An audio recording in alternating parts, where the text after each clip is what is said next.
आज हम आपको ऐसी कहानी सुनाने जा रहे हैं जिसका नाम है गुरु नानक देव की कहानी का नाम है सच्चे सौदे का व्यापारी। तो वीडियो को शुरू कर दे। सभी माता पिता ये चाहते हैं कि उनका पुत्र संसार के कर्मों में बहुत चतुर हो, वह बहुत सा पैसा कमाए और अपने परिवार के लोगों को सुख दे। गुरु नानक जी के पिता मेहता कालू भी यही चाहते थे, परंतु गुरु नानक का मन तो बचपन से ही ऐसे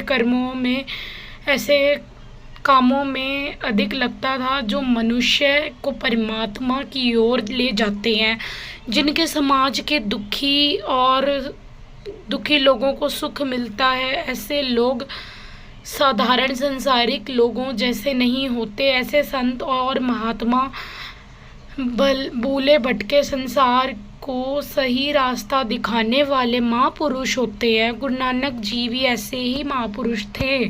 संसारिक कार्यों में उनका ध्यान ना लगता देखकर उनके पिता ने सोचा कि उन्हें व्यापार में लगाना चाहिए।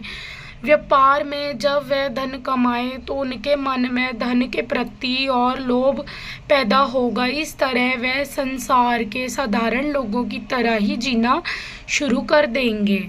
एक दिन उन्होंने गुरु नानक जी को 20 रुपये दिए। आज से 500 वर्ष पहले 20 रुपये का मूल्य बहुत होता था। उन्होंने कहा, बेटा नानक लो ये रुपये, पास में ही चूड़े खान की मंडी है, वहाँ चले जाओ और कुछ अच्छा सा सौदा खरीद लाओ। नानक जी ने पूछा, पिताजी कैसा सौदा खरीद कर लाऊं? खरा सौदा होना चाहिए। पिता ने कहा, हाँ, जिससे तुम्हें खूब लाभ मिले। अच्छी बात है पिताजी, नानक जी ने सोचते हुए कहा, मैं ऐसा सौदा ही खरीदूंगा। पिता कालू मेहता उनकी बात सुनकर बहुत प्रसन्न हुए। उन्होंने नानक जी के साथ उनके बल मित्र वाला को भी भेज दिया। गुरुजी और भाई बाला चूड़े खान की मंडी की ओर चल दिए। रास्ते में एक जंगल पड़ता था। वह उसमें से निकल रहे थे कि उन्हें साधुओं की एक मंडली मिल गई। साधुओं ने गुरुजी की ओर देखा। उनके चेहरे पर बड़ा तेज चमक रहा था। उन्होंने सोचा, यह अवश्य किसी धनी व्यक्ति का बेटा है। वह बोले, बच्चा, हम कई दिन से भूखे हैं, हमें भोजन करा दो। भूखों को भोजन कराने से बहुत लाभ होता है। नानक जी ने मन ही मन सोचा, पिताजी ने कहा था कि ऐसा सौदा खरीदना जिससे बहुत लाभ हो। यह भी तो बड़े लाभ का सौदा है। महात्मा जी, उन्होंने साधुओं से कहा, आप मेरे साथ चलिए, मैं आपको भोजन कराऊंगा और बहुत सा लाभ कमाऊंगा। उनके साथी बाला ने मन किया कि नानक जी, आप यह क्या कर रहे हैं? आपके पिताजी ने खरा सौदा लाने के लिए कहा था, भला इससे ज़्यादा खरा सौदा और क्या होगा?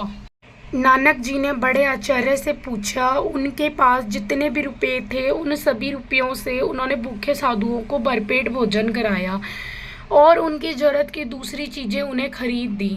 वह घर की ओर वापस मुड़ चले। भाई वाला ने कहा, आपने सारे रुपए साधु संतों पर खर्च दिए हैं, आपके पिताजी बहुत नाराज होंगे। अपने गांव लौटकर नानक जी घर नहीं गए। वह एक पेड़ के नीचे बैठकर सोचने लगे। बाला ने घर जाकर सारी बात पिता कालू मेहता, माता तत्पदा और बहन नानकी को बताई। तीनों ही उस स्थान पर पहुंचे जहां नानक जी बैठे थे। पिताजी ने गुस्से से पूछा, तुम कौन सा सौदा खरीद कर लाए हो? नानक जी ने कहा, आपने कहा था ऐसा सौदा खरीदना जो बहुत लाभ दे। मैंने अपनी समझ से बड़े लाभ वाला सौदा खरीदा है।